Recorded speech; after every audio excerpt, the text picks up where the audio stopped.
सुनाना महाराज, सार। ये ऋषि बोल रहे हैं कथा का सार, तो क्या इन ऋषियों के पास भी टाइम नहीं है जो कथा का सार पूछ रहे हैं? नहीं, ऋषियों के पास तो बहुत समय है, लेकिन ऋषि जानते हैं कि हमारे तुम्हारे पास समय नहीं होगा।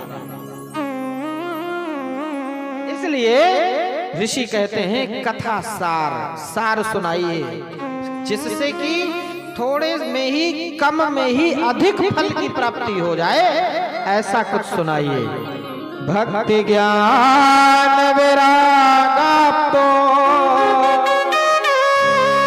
विवेको वर्धति महा,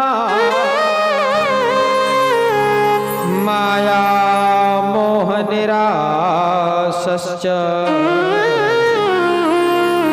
वैष्णवे क्रियते कथम, वैष्णवे क्रियते कथम। कथा का सार सुनाइए। सूत जी महाराज कहते हैं बड़ा उत्तम प्रश्न है, परंतु हर जीव इस कथा का लाभ नहीं ले सकता। हर व्यक्ति इस कथा को नहीं सुन सकता। कौन सुन सकता है? वही सुन सकता है जिसको मेरी राधा रानी, मेरे कृष्ण, मेरे गोविंद उंगली पकड़ करके बुलाएं, वही सुन सकता है?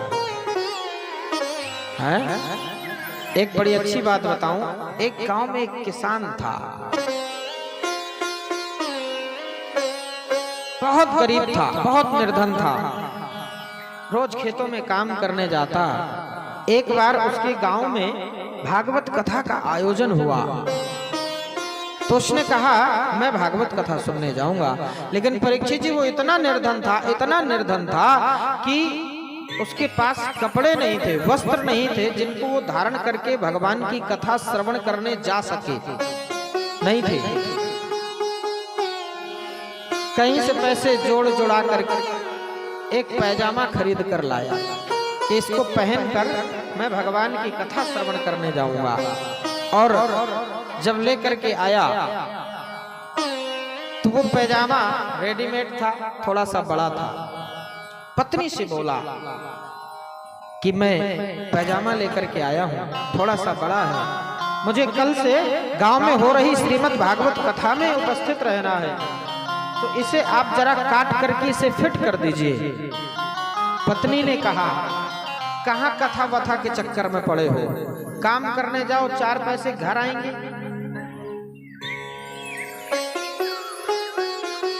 कथा सुनने से क्या मिलेगा? किसान ने कहा ठीक है। पत्नी ने मना कर दिया, मेरे पास बहुत सारे काम हैं, मैं नहीं कर पाऊंगी। बहन के पास गया, बहन ने भी मना कर दिया।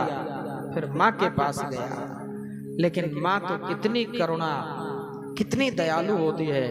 पुत्र को आता देखकर पहले तो बड़ा लाड़ लड़ाया, उसके उपरांत में कहती है पुत्र कुछ कार्य कर रही हूँ, अभी तुम अपने पैजामे को रख दो, थोड़ी देर बाद जैसे ही मैं फ्री होऊंगी मैं तुम्हारे पैजामे को इतना काट कर सिल कर रख दूंगी। ठीक है माँ। रात्रि भई भोजन किया। भोजन करने के उपरांत में उस किसान ने देखा कि मेरा पैजामा अभी भी वैसा का वैसा ही टंगा है, तो उसने सोचा लगता है मेरी पत्नी भी बहुत व्यस्त है और बहन भी बहुत व्यस्त है, माँ भी बहुत व्यस्त है, क्यों ना मैं इसे खुद ही ठीक कर लूं। तो उस किसान ने बेचारे ने कैंची ली, सुई धागा लिया और अपने पैजामे को इतना काट कर सिल कर खुटी पे टांग दिया, जाकर सो गया। थोड़ी देर बाद पत्नी को याद आया, मेरे पति देवता ने कभी मुझसे किसी कार्य को करने के लिए नहीं कहा, आज मेरे पति ने पहली बार मुझसे कोई काम करने के लिए कहा और मैं इतनी दुष्टा, इतनी अभागिन कि मैंने अपने पति की वह बात भी नहीं मानी। तुरंत गई और उस कटे हुए पैजामे के जो पहले से उसने काट रखा था किसान ने, अपने फिट नाप का बना लिया था, और उस पैजामे को पुनः फिर इतना काट दिया और तुरपाई करके फिर सो गई जाके। बहन को याद आया, कितना प्यारा भैया है मेरा, कितना अच्छा भैया है, रात दिन मेरे लिए काम करता है, मुझे पढ़ाता है, कॉलेज भेजता है, मेरी सारी व्यवस्थाएं करता है, मैं जो कहती हूँ वो सब कुछ कर देता है। और आज मेरे भैया ने मुझसे एक छोटा सा कार्य करने को कहा, मैंने नहीं किया, मुझे कर देना चाहिए। तुरंत बहन भी गई, देरी नहीं लगी और उस पैजामे को निकाला, इतना काटा, सिला, खूंटी पे टांग दिया, वो भी जाके सो गई। अर्धरात्रि हो गई, माँ को अचानक याद आया,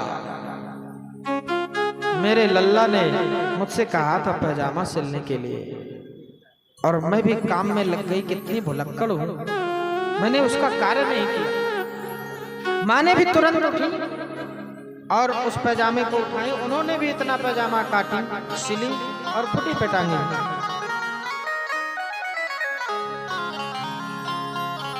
प्रातः काल जब किसान भाई साहब उठे, स्नान ध्यान किए और कथा में जाने के लिए तैयार भये।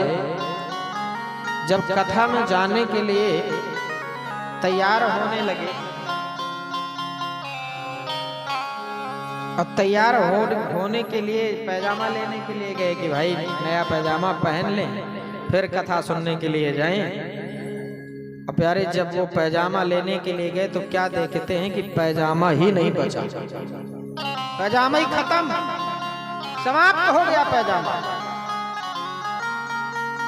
तो इसलिए भगवान की कथा इतनी सरलता से प्राप्त होने वाली नहीं।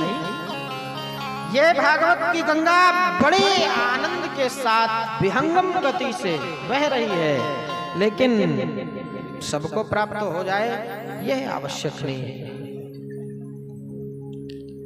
भागवत की गंगा सरस बही जाए, हो भागवत की गंगा सुगम बही जाए, माँ को नहाए। भागवत की गंगा सुगम बही जाए, को नहाए, को नहाए।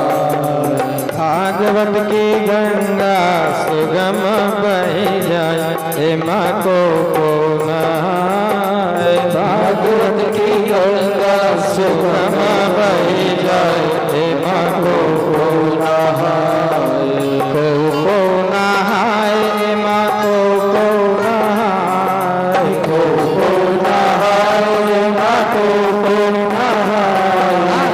को नहाए बड़ भागी नहाए, को नहाए बड़ भागी नहाए। भागवत की गंगा सुगम बही जाए, माँ को नहाए। भागवत की गंगा सुगम बही जाए, माँ को नहाए।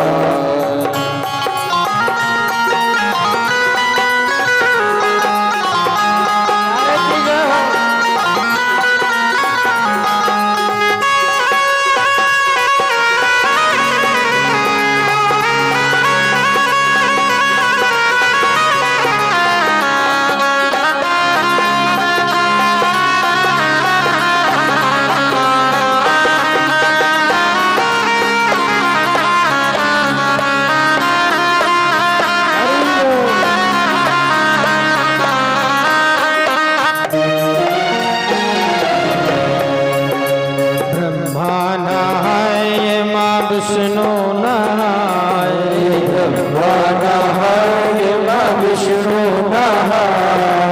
ब्रह्मा नहाए, माँ विष्णु नहाए, ब्रह्मा नहाए, माँ विष्णु नहाए। भोले बाबा, भोले बाबा, भोले बाबा जी नहाए, अपन डमरू बजाए, माँ को भागवत की गंगा शरण बही जाए, जब को की गंगा सुगम भई जय जगन्नाथ।